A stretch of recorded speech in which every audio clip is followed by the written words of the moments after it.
안녕하세요. 큰고래TV입니다. 오늘은 전남에 있는 김대중 광장 남학 신도시 아시죠?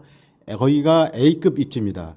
그래서 그 옆에 붙은 유명 병원 입점한 5층 상가 경매를 리뷰하다가 안타까운 현실이 있어서 여러분하고 함께 공유하고자 합니다. 여기는 그 전남도청이 있어요. 전남 남학 신도시에 위치해 있고 그 중에 병원이 입점해 있습니다. 1층에 특히 부동산 중개사무소가 있더라고요. 그 5층에 있는 우리 의원 원장님들하고 우리 부동산 사무실하고 공유가 됐으면은 이런 안타까운 현실은 막지 않았을까 생각을 합니다. 그리고 한 가지 말씀드릴 사항은 주택이나 아파트, 특히 빌라 이쪽만 전세 사기가 있는 게 아니에요. 근린상가나 토지 이런 부분에 대해서도 무척 많습니다. 요건은 거기에 해당이 되고 특히 그 야근 약사에게 부동산은 공인중개사의 수수료를 아까워하지 마시고 꼭 지불하시고 중개사무소에서 부동산 매매나 임대차 계약을 하셨다면은 현재 그 비싼 보증금 3억 5천을 날릴 필요 없었는데 이번 건은 날린 경우입니다. 한번 저하고 한번 사례를 공부해 보시죠. 해당 물건에 대해서 잠시 소개해 드리면은 전라남도 무안군 삼향읍 남항리에 있습니다. 근린상가 5층 3개 칸입니다. 그 5층은 5개 칸이 있는데 2칸은 매매를 했고요. 소유자가 3칸을 현재 우리 뉴 닥터한테 임대를 준 건입니다. 2023 타경 1860 부동산 임의경매 사건이고요.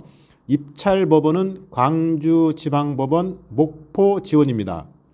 최초 감정 가격은 5억 4,500만 원이며 이번에 1차 유찰되어 최저 2차 입찰가는 3억 8,150만 원입니다. 건물 면적은 3개 칸이 총 122평이고 토지 면적은 지분으로 되어 있어서 44평 정도 됩니다. 오늘 제가 이 영상의 포인트는 뭐냐면요. 이거를 얼마에 낙찰받고 얼마에 나중에 낙찰을 받아서 임대료, 투자 수익을 얻을까 보다는 어설프게 유치권 신고를 한 경우입니다. 그리고 어설프게 그 의사 두 분이서 이거를 그동안 최초 계약할 때 월세로 내던 거였는데 이거를 어느 순간에 보증금 3억 5천에 월차임을 30만 원대로 바꾼 경우예요. 이런 경우는 그 상가 근린 상가에서 병원을 운영하거나 다른 자영업을 할 때는 상당히 이례적인 겁니다. 예를 들어서 스타벅스가 있지 않습니까? 스타벅스가 서비스업인가요? 아니면은 음료회사? 아닙니다. 맥도날드하고 스타벅스는 부동산 회사예요. 스타벅스가 맛이 좋아서? 아닙니다. 위치가 좋아서. 거기 부동산 매입 안 합니다. 어떻게 하는지 아세요? 거기? 아시잖아요. 매출액에 따라서 임대료를 계산합니다. 우리처럼 한 달에 100만 원, 200만 원, 300만 원 고정식으로 나가는 게 아니라 스타벅스는 경기가 안 좋으면 매출액이 떨어지지 않습니까? 그러면은 임대료도 떨어지는 거예요. 나오는 매출액에 따라서 몇 프로를 가져가는 거니까. 그렇다면은 부동산 고정자산에 대해서는 리스크가 거의 없는 겁니다. 그러한 거를 알지 못하니까 우리 진료만 하시는 이 두 분 원장님들은 그 건물주의 유혹이 넘어간 거죠. 매월 300만 원, 400만 원 월세 내는 것보다 은행에 가서 광주은행 가서 전문 자격증이 있으니까 그걸 가서 대출을 받으면은 한 달에 150밖에 안 나온다. 3억 5천 두 분이 대출 받아서 신용대출 받아야죠. 그러면 150만 원 나오는데 월세 300만 원, 400만 원 내는 것보다 낫지 않느냐. 아마 제가 추정하기로는 그렇게 해서 건물주가 우리 원장님들을 아마 현혹을 했을 거예요. 그런데 선순위가 8억 5천이 설정돼 있어요. 광주은행에. 그리고 5층에 총 5칸에서 2칸을 팔았습니다. 그러면은 대출을 일부 갚았을 거란 말이에요. 그럼 근저당도 해지를 했어야지. 일부 말수를 했어야 되는데 내비뒀습니다. 왜? 모르시니까. 주변에 있는 부동산에 가서 임대차 계약을 썼으면은 아마 이런 계약은 나올 수가 없습니다. 왜? 건물 가격은 총 5칸에 9억이었었는데 분양가가 2칸을 팔았으니까 5억밖에 안 됐을 거 아닙니까? 시세가. 근데 대출은 5억이에요. 대출이 남아있는 게. 근데 그거를 보증금을 3억 5천 줬다? 그러면은 1순위 5억의 원금에 보증금 3억 5천이면 8억이지 않습니까? 이게 부동산은 중개사무소에서는 중개사들이 이걸 절대로 계약서를 안 써준다고. 그러면은 이거를 원장님들이 알았으면은 이러한 계약을 했겠습니까? 그리고 광주은행도 문제가 있어요. 광주은행도 대출을 상환이 됐으면은 근저당을 말소해 줬어야지. 말소 안 해주고 내비둔 거예요, 그냥. 방치한 겁니다. 또 그걸 모르는 또 두 분 원장님도 문제가 있죠. 제가 지금 말씀드린 가운데 낙찰을 희망하는 분들은 답이 나와 있어요. 제가 설명하는 가운데 여러분들한테 답안지를 드리고 있는 겁니다. 또 한 가지의 어설픈 게 뭐냐면은 인테리어 유치권을 신고한 게 있습니다. 유치권을 모르시니까 그냥 아무나 유치권 신고를 한 거예요. 결론은 뭐냐면은 이 영업장에는 유치권이 성립할 수가 없습니다. 유치권이 뭐예요? 유치권이. 인테리어였다고 유치권 신고해요? 그거는 자기 이익을 위해서 하는 거예요. 자기 이익을 위해서. 유치권 신고하려면은 공사업자가 그 건물을 지을 때 나 건물을 짓다가 건물주가 공사비를 안 줘요. 그럼 건물이 신축한 가운데 쓰는 겁니다.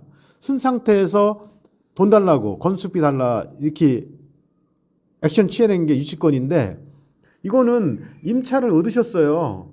임차를 얻으셔가지고 내가 인테리어를 한 거예요. 내가 영업을 하려고. 근데 어떻게 유치권이 됩니까? 그리고 계약서 임대차 계약서를 쓸 때 임대차 계약서를 쓰실 때 현 상태에서 임대차 계약이다. 추후 만기 후에는 원상복구 하겠다. 이런 문구가 들어간 거는요. 유치권을 신고할 수가 없습니다. 그 문구가 아무것도 아닌 것 같아도요. 현 상태에서의 임대차 계약이고 나중에 만기 시에는 원상 회복을 하고 나간다. 그럼 나는 유치권을 포기했다는 의사 전달을 임대인한테 한 겁니다. 그걸 알기 때문에 은행에서도 대출해 준 거고. 그런데 유치권에 대해서 자세히 모르니까 A라는 B라는 그 어설픈 사람들한테 들어보니까 유치권 신고를 하면은 낙찰이 잘 안 되고 나중에는 임차인이 낙찰을 싸게 받을 수 있다. 이러한 그 의견을 들어서 유치권 신고를 하는 겁니다. 저는 지금 뭐 여기 운영하시는 원장님 두 분을 머릿속에 들어간 사람도 아니고 얼굴도 모르고 그렇지만은 이런 경험을 내가 오랫동안 많이 하고 유치권에 대해서 제가 논문도 쓰고 그다음에 유치권자들 만나봐서 해결해가지고 얻은 결론이에요. 유치권 신고를 하시려면은 이런 식으로 유치권 신고하면 안 되죠. 이거는 뭐냐면은 답은 나온 겁니다. 나 유치권 없어. 이거를 자인한 거예요. 정리하자면은 현재 여기에 영업하시는 그 원장님들은 이 물건에 관심이 있는 겁니다. 그래서 유치권 신고를 하겠죠. 왜? 싸게 살려고. 어차피 지금 3억 5천 날라갔고 3억 5천 날라갔기 때문에 본인이 대항력이 없어요. 그 때문에 자기는 3억 5천 손실을 봐야 되는데 어디서 많이 할 거냐. 저 건물을 싸게 사야 됩니다. 싸게 사도 자기가 직접 운영하는 거예요. 왜? 나갈 수가 없죠. 그 인테리어나 그동안 광고, 그다음에 임직원, 위치 조화 이런 거 따지면은 현재 여기서 영업을 하는 게 최고죠. 그러려면은 저 물건을 저렴하게 구입을 해야 됩니다. 그래서 3억 5천 날린 거를 상쇄하려고 노력을 하겠죠. 그래서 유치권 신고를 한 거고 그다음에 저거를 낙찰을 받고 싶은 사람은 제가 답안지를 다 드렸습니다. 어설픈 유치권, 어설픈 임대보증금.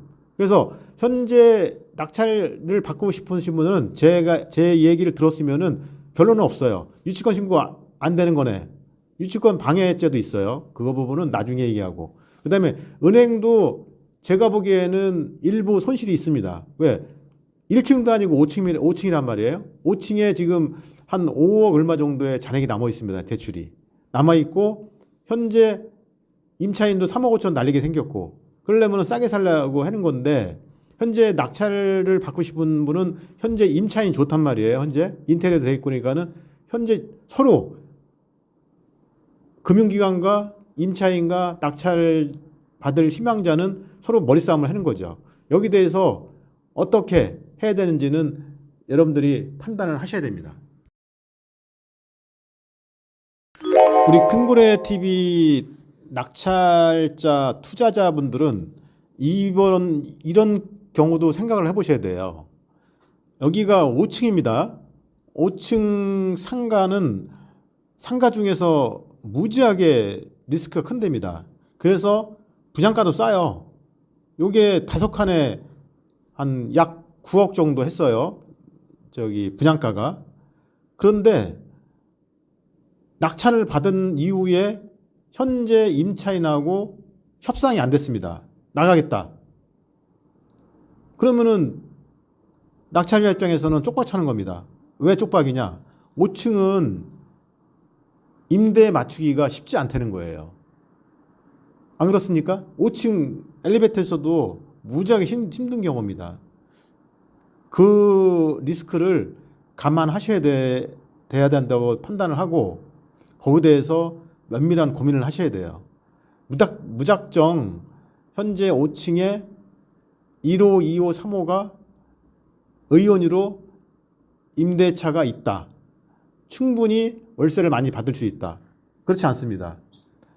요즘에 공매 잘못 받으셔가지고 저기 초보 하신 분들이 공매 잘못 받아가지고 1년, 2년씩 비워놓는 거 많아요. 왜? 임대차 안 나갑니다. 왜? 요새는 온라인이 워낙 많아가지고 그래서 여기는 의원이 들어와 있는데 의원 들어왔는데 이분들도 고민이 많을 거예요. 제 한 가지 예로서 1층에 약국이 없어요. 약국이 없는 병원이나 의원은 잘못하면은 떴다방이 될 수 있습니다. 약을 조제해야지만 꾸준한 매출이 나오는 거예요. 의료보험조합에서도 돈을 받을 수가 있고 요거 업종은 하지정맥류이고 피부이기 때문에 그 부분에 대해서는 고민을 하셔야 됩니다. 네, 김대중 광장 앞에 있는 그 닥터류 5층 의원 낙찰권은 여기까지 하겠습니다. 저희 큰고래 TV는 단순하게 뭐 글자를 읽어준 데가 아니고 우리 구독자 낙찰자에게 통찰력을 주는 개인 방송입니다. 네, 감사합니다.